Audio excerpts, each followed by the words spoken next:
sorry. So you're good. You're good. All right. I think we left off. I think it was Alabama. We were talking to LSU and their quarterback. I mean, I think Miles Brennan is the guy for LSU at quarterback. They know that. They like him. They know what his skill set is. He obviously backed up Joe Burrow last year. He'll be the guy. And I think he has a chance to surprise some people. He's got good weapons around him. There's a good understanding of what that offense is. Steve Ensminger knows the offense, knows what it is, working with Joe Brady last year. So I just don't see LSU falling off this cliff like a lot of other people do.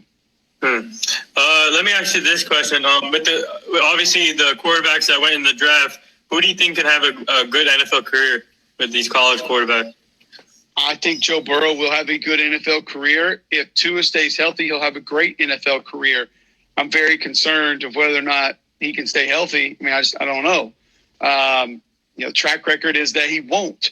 And he's got to get into a system that utilizes the RPOs, that helps him get rid of the football quickly. And the thing that I really liked about the Dolphins draft is you saw him go offensive line.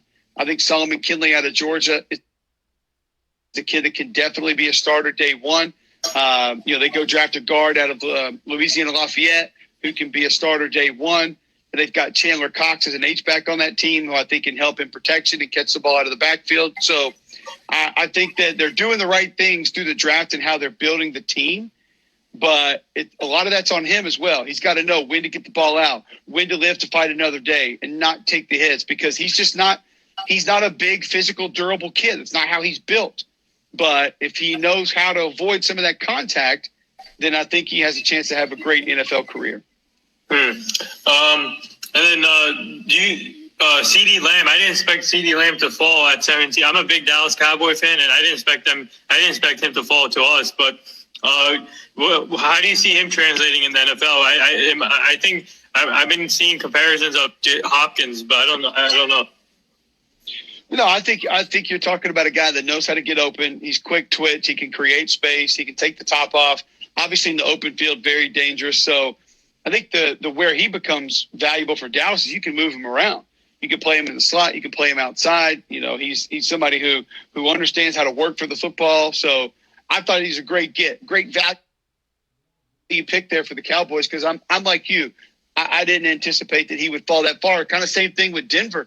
I don't think they thought Jerry Jeudy would be sitting in their lap when they were selecting, and all of a sudden now they probably get the best overall receiver in the draft, and then they go get Alberto out of Missouri. Drew Lock's already there, so the offensive line's intact. They've drafted there and got that thing shored up. So I think the Denver offense took some big steps in this draft, but similar to the Cowboys, you got guys that fall in your lap that you don't expect. You kind of have to take them.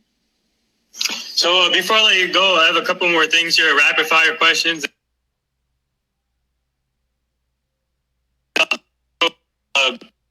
Candidate for next season.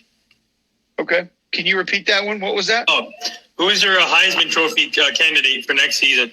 Oh, Trevor Lawrence. Yeah. I mean, the only way I don't think Trevor Lawrence wins it is that Travis Etienne takes votes away from him and maybe Justin Ross takes votes away from him. But right now, Justin Fields would be in that conversation. I think he's somebody that you could talk about. I think Sam Ehlinger probably deserves to be in that conversation. But Trevor Lawrence is the guy right now. Favorite food? Pizza would be my favorite food. Pequod's in Chicago would be my favorite pizza. New York pizza in Homewood, Alabama, right down the street from where I live, would be my second favorite. But you can't go wrong with Mexican either, man. Chips and salsa, queso. I'm a big fan there. Oreos. Oreos. Yeah. Who's the funniest person on the cast of the SEC Network? Funniest person, man. I mean, if you get to know Tom Hart, he's a pretty funny dude. Like I guess that's why he and I are such good friends. He's got a similar sense of humor, and we kind of see things the same way. But Tom Hart's a funny dude. Jordan's a funny dude. Laura's a funny dude. Marcus is funny.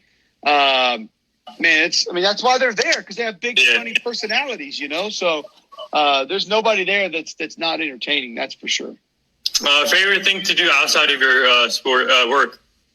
Hang out with my family, my wife and kids. It's this whole quarantine, this time off, this time isolated. It's been very difficult on a lot of people, and I don't mean to diminish that when I say this, and I understand that completely. I know what it is, I know what it's doing, and I know the negative sides of it.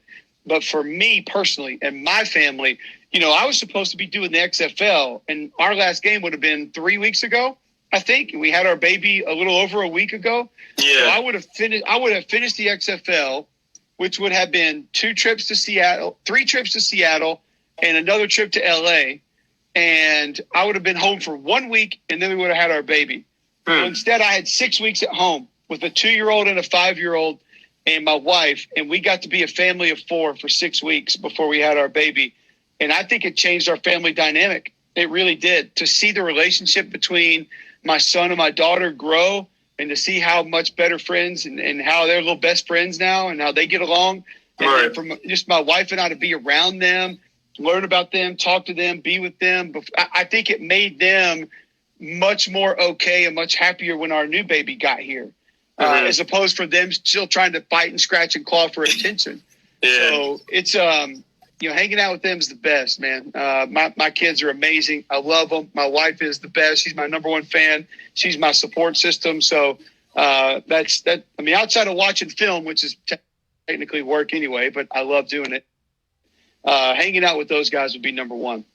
And then thoughts on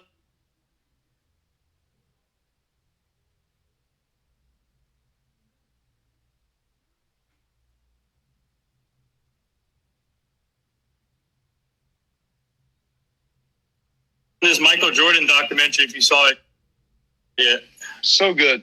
Yeah. I put it up there with some of my favorite sports documentaries: Pumping Iron, Arnold Schwarzenegger, Icarus. If you haven't seen Icarus on Netflix, it is unbelievable. You got to see that. The Baylor basketball documentary on Showtime was unbelievable. Obviously, the OJ 30 for 30 was unbelievable. Yeah, that was. This thing's got to be at the top of the list of all of them. It's so cool to see so many different ways it can go. And the one that I keep coming back to is the difference in celebrity. And you think about how these guys could actually get away.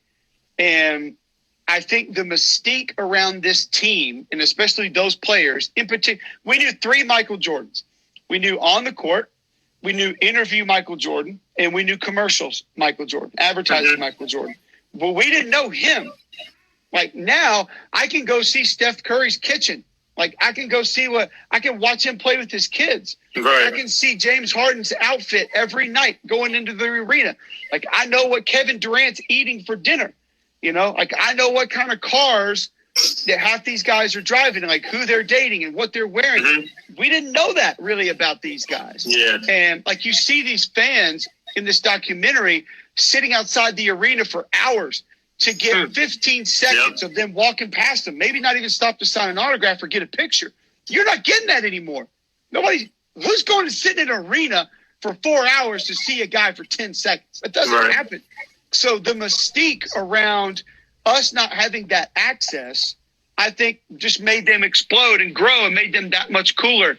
And to have everyone involved, the owner of the Bulls, to have Reinsdorf in there talking, Phil Jackson sitting there talking, Jordan, Pippen, Rodman, Horace Grant, all the players are sitting there talking, Steve Kerr's talking. It's to have that much input from the guys who actually lived it has made it amazing. Unbelievable. And I wasn't a big Bulls fan back in the day, but I respected them, and I know what they meant, not only to sport. What did they mean to you, and what does the work that you put in is what people are going to see and what people are going to know. And there's no way around work. And it was kind of cool to see Kobe go talk to the Alabama team, because Nick Saban always says, process, the process. You got to know the process. Yeah. I think he said it so much to the media, not to his players, but because the media didn't understand it and he said it so much, I think a lot of people lost sight of what that was. But then when you heard Kobe talk to his team, he clarified it, and it's exactly what he lived. And that is, if you don't love the grind and you don't love the work and you don't love the things that it takes to get you where you want to go, you're probably never going to get there. Right. And that's, I think, the biggest takeaway from Kobe Bryant. And then to be able to see him share things that he loved with his daughter and not necessarily force them on her, but for them to come together and allow their relationship to build because they had those common interests and common loves. I thought that was really special as well, to be able to see that, especially later in his life. Just an unfortunate tragedy. He was a true icon, not just in